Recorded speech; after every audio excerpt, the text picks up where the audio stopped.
राहु की महादशा में सफलता ज्यादा से ज्यादा मिले, इसके लिए क्या करना सर्वोत्तम होगा? देखिए, सबसे पहले इसमें मैंने 9 टॉपिक लिए हैं राहु को लेके। सबसे पहले बात करते हैं, अक्सर बात आती है कि भैया राहु की शांति करवाना, ठीक है। शांति कब करवाना है उस चीज पे मैं पहले बात करूंगा। राहु आपके लगन में बैठे, राहु आपके तृतीय भाव में बैठे, राहु आपके पंचम भाव में बैठे, राहु आपके सप्तम भाव में बैठे, राहु आपके नवम भाव में बैठे, राहु आपके लाभ भाव में बैठे। अगर इन भावों के राहुदेव बैठे हुए हैं तो शांति आप बिना कुंडली प्रकट करवाने के बाद में ही करवाइएगा, आपको आवश्यकता है। लगन के राहुदेव आपको बहुत ज़्यादा इंटेलिजेंट, थोड़ा भ्रमित करेंगे, लेकिन बहुत कुछ देने वाले होते हैं। पराक्रम भाव के राहुदेव आपको बहुत कुछ देने वाले होते हैं। पंचम भाव के राहुदेव बहुत कुछ देने वाले होते हैं, लेकिन यहाँ कुछ कंडीशंस में शांति होती है। कैसे?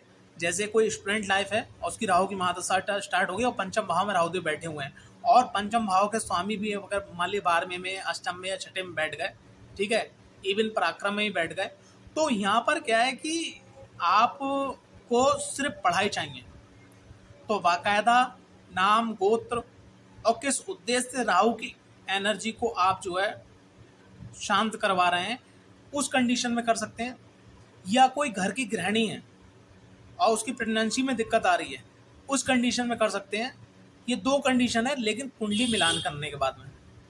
सप्तम भाव के राहुदेव, सप्तम भाव में जब दाम्पत्य जीवन को लेकर दिक्कत आ जाए, जैसे कैसी कंडीशन में, जैसे मान लिया सप्तम भाव का स्वामी छठे भाव में बैठ गया, या सप्तम भाव के स्वामी जो है अष्टम भाव में बैठ गया या 12वें में बैठ गया और राहुदेव यहाँ बैठे, उनकी महादशा आ गई, आपका दाम्पत्य जीवन टूटने के कगार में, तो ऐसे में आपको शांति करवाना चाहिए। लेकिन अगर टूटने के कगार में नहीं है, कोई उपाय लग सकता है यहाँ पर, क्योंकि सप्तम भाव के राहुदेव जो है बिजनेस में, धन के मामले में आपको बहुत आगे ले जाते हैं, बस मेहनत मांगते हैं आपसे, ठीक है, क्योंकि यहाँ से एक दृष्टि इनकी पराक्रम भाव में पड़ती है। अगर आप मेहनत कर रहे हैं, आलसी नहीं है, तब और आपको बहुत आगे बढ़ना है, अगर कोई चीज़ डोनेट करने के बाद आपकी कुंडली के अनुसार निकल के आती है, तब आप जो है सप्तम भाव की शांति ना कराएं, उपाय से अपना काम चला लें। लेकिन अगर आपको लग रहा है दाम्पत्य जीवन टूट रहा है, जो मैंने कंडीशन बनाया, तब आप कर सकते हैं। नवम भाव में देवगुरु बृहस्पति की दृष्टि, नवम भाव में राहुदेव बैठे हुए हैं, इनकी दृष्टि लगन पर पड़ती है, पंचम में पड़ती है। अगर लगन का स्वामी आपके 12वें भाव में, अष्टम भाव में, छठे भाव में बैठा है और राहु की एनर्जी को आप संभाल नहीं पा रहे हैं, तो ऐसी कंडीशन में शांति होती है, वरना यहाँ 99% शांति नहीं करवाना चाहिए। लाभ भाव में बैठे हुए हैं, क्या बोलते हैं, राहुदेव, और किसी स्त्री की कुंडली है तो पंचम भाव में केतु देव आ जाएंगे, और प्रेगनेंसी को लेकर दिक्कत आ रही है, लगन भी आपका कमजोर है, ठीक है, और एक का आपका मिसगैरेज हो चुका है, तब ऐसी कंडीशन में आप करवाइए, वरना लाभ भाव के भी राहुदेव आपको बहुत कुछ देने वाले हैं।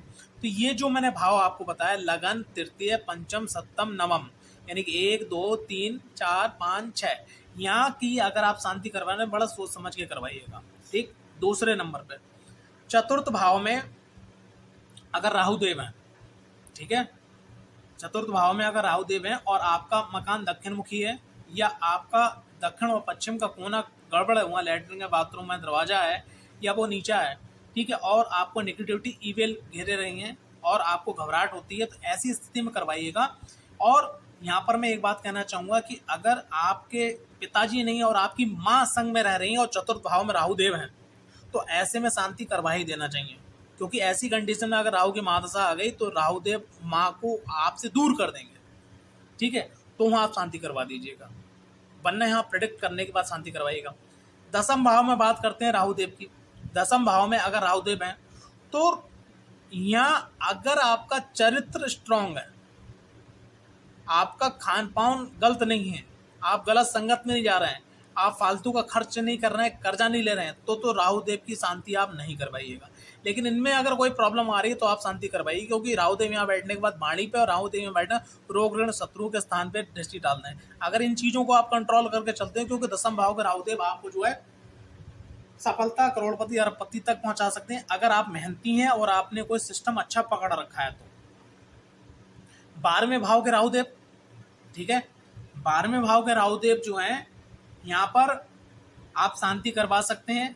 लेकिन ये देखना होगा कि अगर जैसे कि आपका तुला लगन है 7 नंबर और यहाँ 6 नंबर में राहु देव है, ठीक है, तो ये भैया तुला की मित्र राशि आ गई है।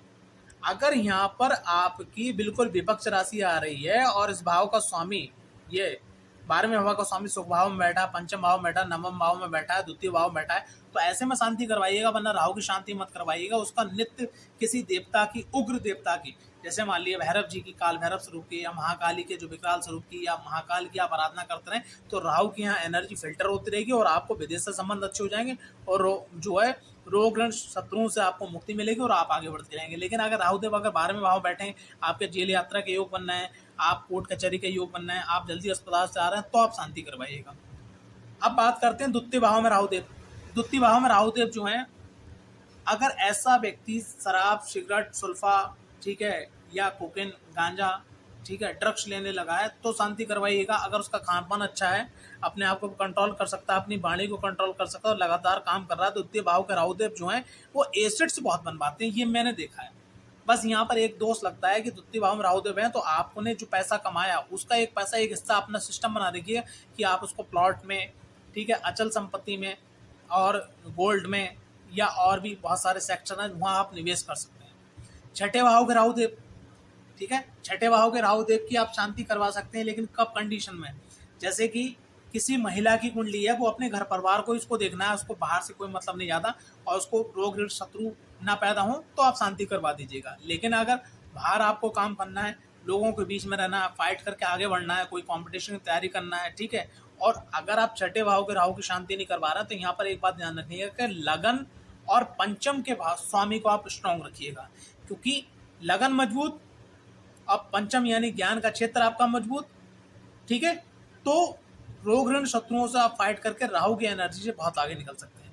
अष्टम भाव के राहुदेव, अष्टम भाव के राहुदेव बहुत खतरनाक होते हैं। अगर व्यक्ति का लगन कमजोर है किसी कारण से, और ऐसे व्यक्ति को कोई इविल एक्टिविटी हुई है, या ऐसे व्यक्ति के संग कोई दुर्घटना हुई है, कोई एक्सीडेंट हुआ है, या ऐसे कोई योग बनना है, तब आप शांति करवाइएगा। वरना राहु देव अगर अष्टम में है, तो ऐसे में क्या है कि आप किसी गुरु के सानिध्य में होकर कोई साधना ले लीजिएगा और लगातार साधना कीजिएगा, अपना काम कीजिएगा। राहुदेव अष्टम भाव के आपको ऐसे ऐसे सोर्सेस, ऐसे ऐसे ज्ञान, ऐसे ऐसे अद्भुत नॉलेज आपको प्रदान करेंगे जो दूसरे ग्रह नहीं दे सकते हैं।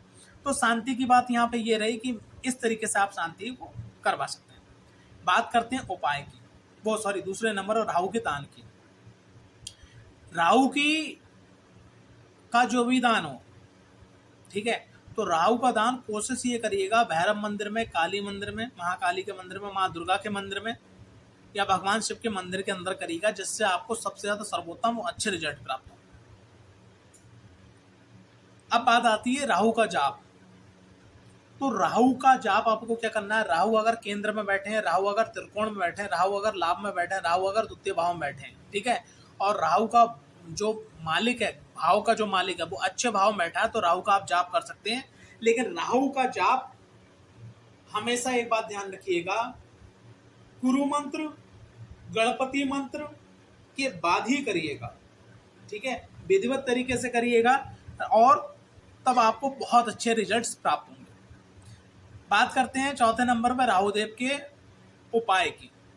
तो राहुदेव के उपाय जब आप करें, या कोई एस्ट्रोलॉजर आपको बताए, तो जैसा मैंने आपको प्रेडिक्ट कर दिया, तो राहु के उपाय में आपको राहु से एनर्जी लेना है, उसकी एनर्जी को बढ़ाना है, या उसकी एनर्जी घटेगी, या राहु शांत हो जाएंगे, ये जरूर पता कर लीजिएगा। तो आपको राहु की एनर्जी कुंडली के अनुसार बढ़ाना है, घटाना है, ठीक है, या शांत करना है, ठीक है, तो ये पता कर लीजिएगा कि जो मैं उपाय राहु का करने जा रहा हूँ इससे क्या होगा। मान लीजिए सपोज राहुदेव आपको बहुत कुछ देने वाले हैं, आपने राहु का ऐसा उपाय करा जो राहु शांत हो गए, बस लुटिया डूब गई, ठीक है ना। तो इसलिए इस चीज का ध्यान रखिएगा। पंचम भाव में राहु के जो टोटके होते हैं, कभी कभी राहु के जो ऐसे टोटके होते हैं कि वहाँ लौंग जला देना, ये कर देना, वो तारा कर देना, वहाँ नदी में डाल देना, तो ये कभी कभी बैक फायर कर जाते हैं, ध्यान रखिएगा। अच्छे रिजल्ट के संग में बुरे रिजल्ट आपको मिल जाते हैं। तो राहु का अगर कोई टोटका कर रहे हैं आप, तो उसकी विधिवत जानकारी, उस पर कई क्रॉस क्वेश्चन सामने वाले एस्ट्रोलॉजर से, पंडित से, भगत जी से, या कहीं आप चौकी दरबार कहीं जा रहे हैं तो उनसे आप पता कर लीजिएगा कि बैक फायर क्या होगा, और फिर उनसे लास्ट में बोलिएगा ये मैं जो टोटका कर रहा हूँ, आप पे भरोसे कर रहा हूँ मैं, इसका बैकफायर नहीं होना चाहिए। और मेरे हिसाब से टोटके राहु के कोई करना ही नहीं चाहिए। ठीक है, अब आगे बात करते हैं छठे नंबर में राहु का रतन। तो देखो, राहु का रतन लगन में, पंचम में, नवम में, लाभ भाव में, यहाँ पे राहु का रतन पहनना चाहिए। इसके अलावा छठे भाव में भी राहु का रतन पहन सकते हैं, लेकिन लगन की स्थिति और पंचम की स्थिति आपको क्लियर होनी चाहिए कि एनर्जी राहु की बढ़ाने से, ठीक है, वो जो है लगन कहीं और पंचम कहीं कमजोर तो नहीं हो रहा है। और एक बात ध्यान रखिएगा, बहुत सारा एक मिथ बनी हुई है मार्केट के अंदर कि भाई राहु की महादशा अंतर्दशा गोमेद डाल लो आप। ठीक है, तो गोमेद ऐसे नहीं डालना है, क्योंकि राहु का रतन गोमेद और लहसुनिया, और एक रतन माणिक सूर्य का, और एक नीलम रतन बिना अच्छे तरीके से प्रोटेक्ट करे बिना नहीं पहनना चाहिए, और विधिवत टाइम ओरा के अनुसार पहनना चाहिए आपको। आगे बात करते हैं कि राहु के एनर्जी को बैलेंस करने के लिए पौधा लगा सकते हैं, बिल्कुल लगा सकते हैं। कैसे लगा सकते हैं? ये बहुत सर्वोत्तम उपाय है, और इस उपाय को आप करेंगे तो आप देखेंगे अद्भुत लाभ आपको प्राप्त होगा।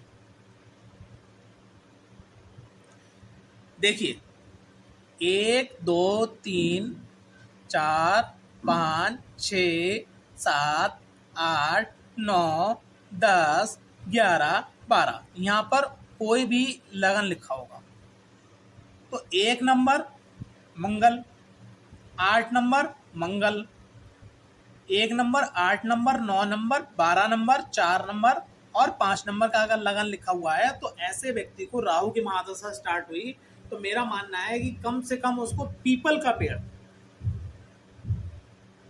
राहु की महादशा 18 साल की है, या आपको राहु को पॉजिटिव करना है तो पीपल का पेड़ हर 3 वर्ष में एक लगाना चाहिए, और उसको ऐसी व्यवस्था करके आना चाहिए। अगर आप वहां नहीं जा पाते हो, किसी मंदिर में लगा रहे हो, किसी धर्म स्थान पे लगा रहे हो, या किसी नहर के किनारे लगा रहे हो, तो वहां पर आप किसी को दे सकते हो कुछ पैसे कि भैया इसकी देखरेख करना है, बीच बीच में देखरेख करना है, तो राहु की एनर्जी बहुत सर्वोत्तम बैलेंस हो जाएगी।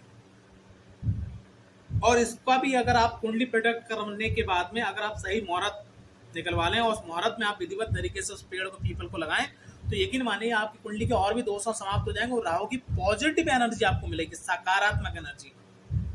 ठीक है, अब मैं यहाँ पर सकारात्मक और नकारात्मक एनर्जी का एक उदाहरण हमेशा देता हूँ। मैं आपको बता रहा हूँ, एक शराब पीने वाला व्यक्ति जिसको अपने शरीर का होश नहीं, रोड पर पड़ा, उस पर भी राहु की नकारात्मक कृपा है।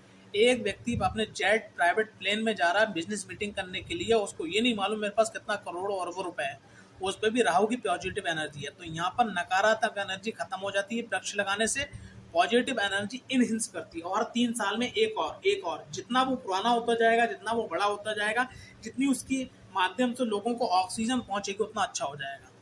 बाकी यहाँ पर एक चीज़ और अच्छी कर सकते हैं आप, कि ये तो मैंने एक नॉर्मल बताया कि अगर आपका देव लगन है, देवगुरु बृहस्पति रूल कर रहे हैं तो आप पीपल का पेड़ लगाइएगा।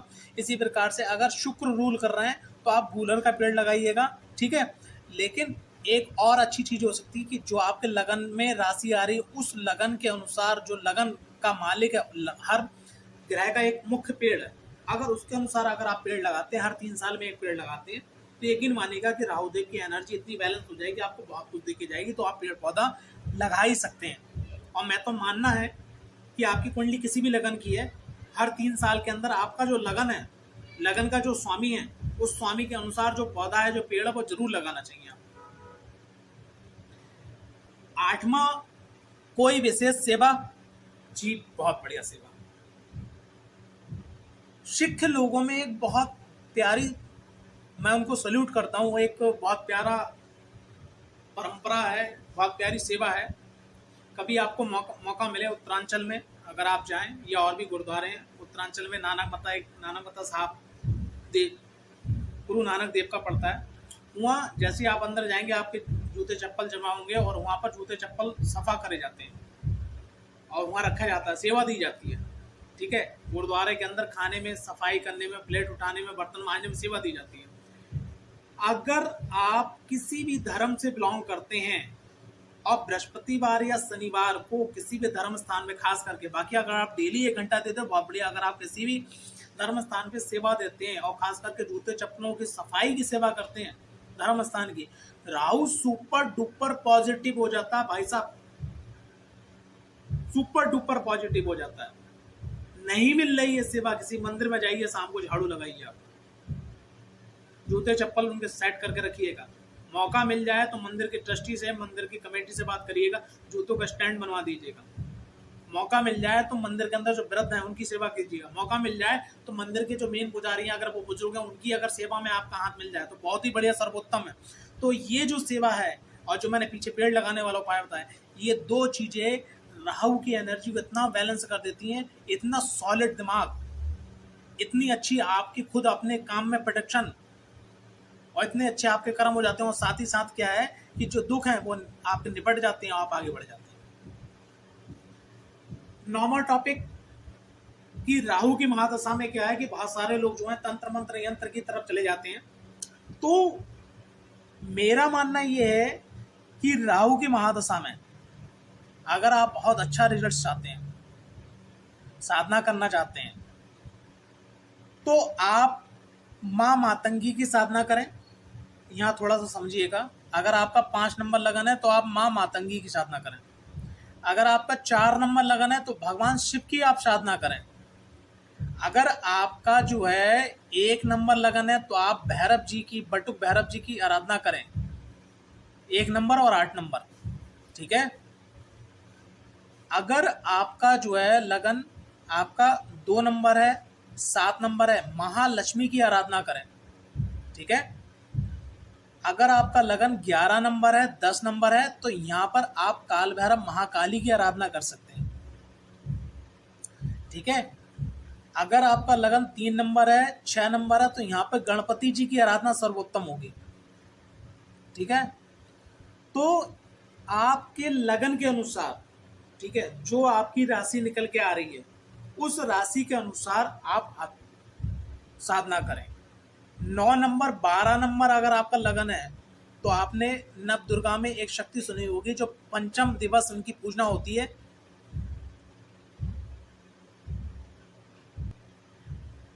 पंचम दिवस जिनकी पूजन होती है, जिनको बोलते हैं स्कंद माता। अगर आपका 9 नंबर 12 नंबर लगन है तो स्कंद माता की आराधना आप करें, देखिए बहुत सॉलिड रिजल्ट मिलेंगे। आशा करता हूं ये वीडियो आपको पसंद आई होगी। अगर वीडियो पसंद आई तो वीडियो को लाइक, चैनल को सब्सक्राइब करना बिल्कुल ना भूलें। जय माता दी, हर हर महादेव।